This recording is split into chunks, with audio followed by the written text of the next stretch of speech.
4 minutes. En restant 4 minutes seulement à 1 mètre de ce grand cylindre en inox, un être humain recevra une dose de radioactivité mortelle. Ce cylindre est conçu pour contenir des déchets nucléaires ultimes. Notre pays en produit 700 par an. Les déchets nucléaires ultimes sont produits au cœur du réacteur nucléaire, dans les barres d'uranium. Après 3 ans passés à chauffer dans la cuve du réacteur, ces barres d'uranium sont usées. Elles contiennent alors une infime partie de cendres nucléaires dont on ne sait pas trop quoi faire. En France, on récupère ces cendres nucléaires, on les mélange à du verre fondu et on les coule dans des containers en inox qui sont parfaitement étanches mais hautement radioactifs pour des centaines de milliers d'années. Actuellement, la plus grande partie est entreposée à la pointe du Cotentin, à La Hague. Les conteneurs sont là, pour quelques dizaines d'années, sous ces dalles en béton qui protègent les humains des radiations. À peu près à 1 mètre sous moi se situent les premiers conteneurs de déchets vitrifiés qui sont dans un puits. Ici, par exemple, dans ce hall, on a à peu près l'équivalent de 6 ans de production pour l'ensemble du parc français. À La Hague, il existe 2 halls comme celui-ci, remplis à 90%. Un troisième est donc en chantier. Dans 1 an, les premiers containers seront empilés dans ces gaines en acier de 20 mètres de haut.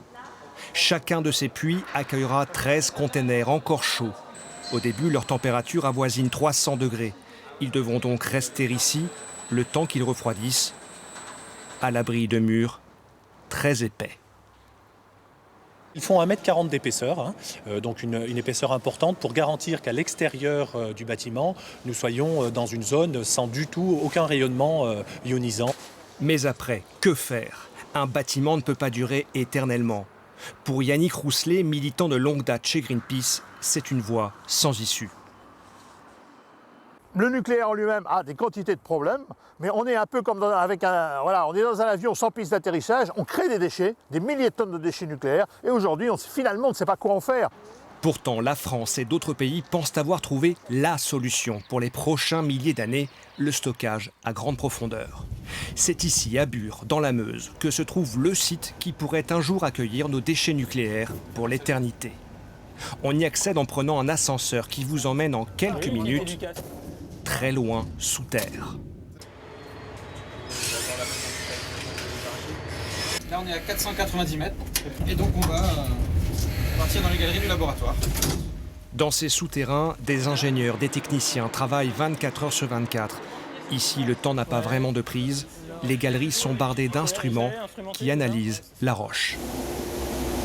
Donc ça, c'est un échantillon de la roche dans laquelle nous sommes. C'est de l'argilite, c'est-à-dire une roche composée en partie d'argile et qui a les propriétés d'imperméabilité qui nous intéressent, c'est-à-dire qu'elle va pouvoir maintenir les déchets radioactifs pendant des milliers d'années et empêcher le retour à la surface de ces déchets. Pour l'instant, c'est un laboratoire, mais à terme, des centaines de kilomètres de galeries pourraient être creusés pour accueillir des milliers de tonnes de déchets radioactifs. Si le feu vert est donné, le centre de stockage devrait démarrer en 2025. Il sera ensuite opéré pendant une centaine d'années au moins. Quant aux déchets radioactifs ultimes, comme celui-ci, eh bien, ils devront rester sur place pendant des centaines de milliers d'années.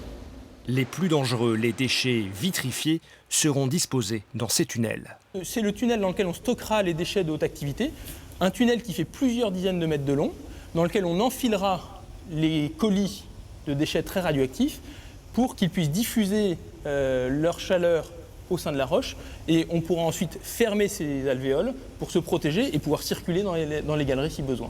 Le coût total du stockage à grande profondeur est estimé à 36 milliards d'euros. Pour les promoteurs de ce projet titanesque, c'est le seul moyen de garantir à long terme la sécurité. Alors qu'à la surface, personne ne peut garantir qu'aucune guerre, qu'aucune catastrophe ne viendra un jour bouleverser le paysage.